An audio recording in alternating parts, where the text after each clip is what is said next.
And here we go. It's Saturday, March 11th. My name is Dave Coker, and this is Talking About Finance. We'll get straight into it. Amid the chaos, amid the emotion, amid the uncertainty, we move with purpose, engaging the markets in a disciplined and productive manner. Proactive rather than reactive, we stick to our plans. We don't try to trade because we know well over 95% of people who claim to trade lose money. It doesn't matter what style they claim to engage, they lose money. Instead, we buy assets that generate cash flow, and we use that cash flow to buy more assets, generating cash flow. Stocks, bonds, property, it's all the same to us, and one central question reigns supreme. How much money will an asset pay us if we purchase it? That's all we care about. All we care about is getting paid. Getting paid to hold an asset. It's a simple philosophy. So buy and hold and never sell. Collect dividends. Reinvest dividends. Get rich slowly. Getting rich slowly is the only way to be sure. And in this market, it's a lot less exciting. So let's talk about finance and see what all the excitement's about. Last week, the S&P 500 closed down about 4.55% on the week. 6 sectors: consumer staples, utilities, information technology, healthcare, communications, services, and industrials, all closed lower on the week but outperformed the S&P 500. 5 sectors underperformed the S&P 500, specifically energy, consumer discretionary, real estate, materials, and financials. It's a disappointing week in many ways, but promising in that with all this bad information, we didn't see a total meltdown. We saw losses. Big deal. Dividends still get paid, guys. The VIX traded up to 24.80. It started the week at 1849.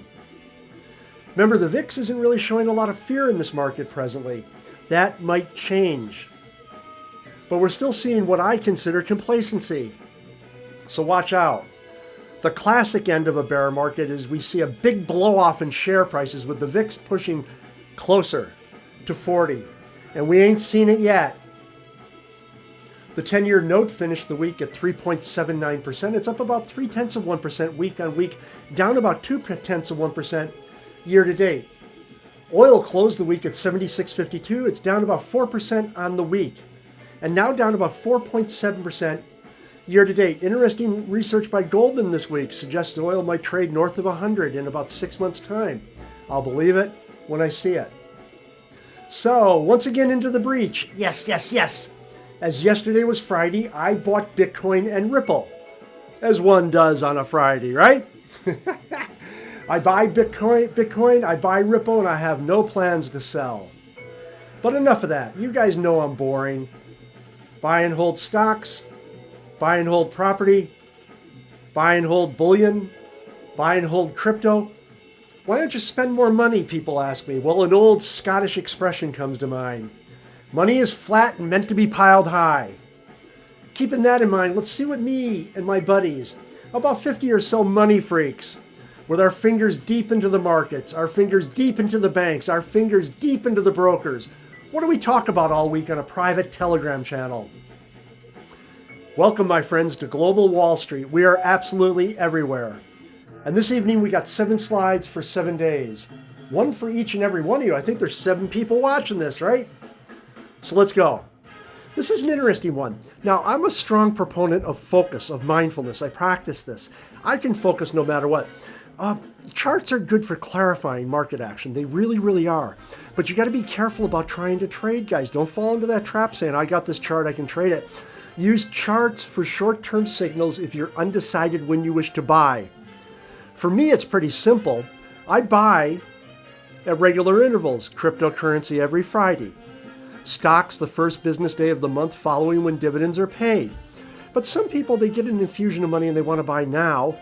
Charts are good to help you clarify. The daily news, I believe, is very chaotic, very cluttered, your feeds. You got to turn that stuff off, guys. I can focus pretty well, and part of the reason I can focus pretty well is I just don't pay attention to the daily news after a while. There's an awful lot going on this last week. I've been pretty busy at uni, so I didn't get an opportunity to contribute so much. to writing articles and things, but an awful lot of stuff going on. And this is interesting. Once again, mentioning people entities even that claim to have superior stock picking skills. We can see roughly 3 months ago, JP Morgan was overweight. Overweight what? Well, yeah, what bank is this? It's timely, it's topical, it's no more. Yeah, just 3 months ago, JP Morgan was suggesting that you pull money into it. Got to be extremely careful, guys, listening to any of these houses. And I say that with speaking to someone with friends over at JP Morgan. Nah. It's an issue, guys. And yeah, you got to feel sorry for people like this. Now, in this mess up, this blow up, a whole bunch of startups got caught. And this entity, this gentleman, not sure what entity he's speaking about, said that we're keeping our $13 million at Silicon Valley Bank, SVB. And that was on the 9th, and we all know what happened on the 10th, and here we are on the 11th, and it's the aftermath. Sadly, given the way deposit insurance works in the States, and I'm speaking FDIC, insurance protection, it's $250,000 per account, period, full stop, done. You can, if you're flexible, and especially if you've got kids, you can structure it a little bit differently and bring it up to about $2 million. But anything more than that, and if it's a corporate account, you're not going to be engaging in those games. Anything more than that, guys, and this gentleman, $13 million at SVB, he's likely to get $250 million plus a note, a claim on unsecured assets. And it's unlikely he's ever going to be made whole. Sad story, very, very sad story. But it just pays to pay attention to the rules. Now, this reminds me of the global financial crisis in many ways. Not that it's going to end quite like that, but I mean more the same kind of vibe. And here's what I mean. Back before the global financial crisis, I kept a lot of liquidity in the banks here in the UK. And even though in the UK, the FSCS, it's the UK equivalent of Federal Deposit Insurance Corporation, FDIC, protection in the States, it's only, back then it was 75,000 pounds. It's only 85,000 pounds now. I had far more than that much money. Why? Because banks back then were paying about 7%. And you literally could live off the savings, off the interest on your savings. When the global financial crisis happened, I started getting very, very nervous. And that was the genesis of my property company, even though I've had property for over 20 years. That's when I started buying a large number of properties. I wanted the money out of the bank. I wanted the money into assets, especially as interest rates cratered. I wanted the money in assets that would pay me regular income. Certainly weren't getting that in the bank. So I'm just very lucky that I've got my liquidity, the bulk of my liquidity in tangible, real, physical assets, property, bullion, cryptocurrency. Not that that's tangible or real, but you get the point. So you got to be extremely careful, guys. You really have to understand what goes on. Because these banks, God bless them, they're not going to look out for you. They really, really aren't. And sadly, a lot of people were trying to get their money out. And this was all over Twitter, I believe. I'd have to ask the gal who put it on the channel. Really interesting when you think about this, guys. It's wild. Because you heard the news, you tried to log in, couldn't log in. After a while, you went down to the bank, and what did they do? In New York, they called the cops on you. That's what they do in the States, right? They brought the police into it. I don't think anyone got arrested. But the point is, these were just normal people like you and I trying to get their money out. They couldn't get it out through the system. They couldn't get through on the phone. So they wandered down and look at this garbage. So you got to be extremely careful. You got to look out for yourself. Be very careful about taking advice from anyone, especially me. Now, I certainly never advocated short-term letting, but a lot of people in my property group are moving to short-term letting now. Why? Well, I'm not ignorant of the fact that I could actually increase the revenue on my rental properties by 200 to 300%. But why would I do that? I'm not really into that money that much to try to maximize. And look what's going on here. Too many people in the States moved into short-term letting. And yeah, this is just one data point, but I've read a lot of this lately. And people are starting to panic, and people are starting to consider moving back into long-term lets. Yeah, it's a different type of business, slower moving, dealing with people. Once again, you're not really dealing with people with Airbnb, not building a relationship. It's transactional.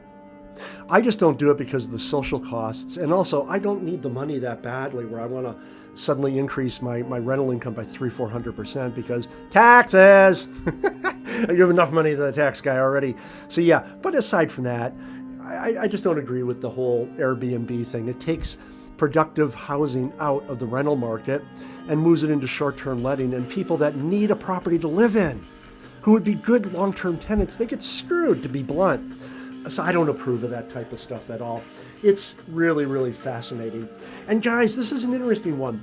I'm not sure where this came from. Again, I got to ask the people on Telegram channel. Really wonderful idea, guys. Look at this. Yeah, Warren Buffett famously quoted as saying Bitcoin is rat poison. Well, guess who the rats are? The banks. And if you don't believe this, tell the people at SVB, Silicon Valley Bank. Let them know how you feel, the depositors. I think they would agree. Bitcoin got walloped. It's up today. It definitely got whacked yesterday. I don't care. Why don't I care? I've been buying Bitcoin every Friday for years. Look at this trend. The black line, of course, is the price. You can see what the price is doing over time. Who cares about the short term, guys? Nobody cares about the short term. We buy and we hold. We don't care what happens in the short term.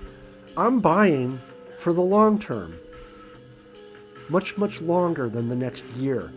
3 years, 5 years, 7 years, 10 years. Remember, the supply of Bitcoin will be expanding until the year 2140. Even though we've got halvings, we'll talk about those. We've talked about them before. We'll talk about them again some other time. I'm going to buy and hold. I'm not selling.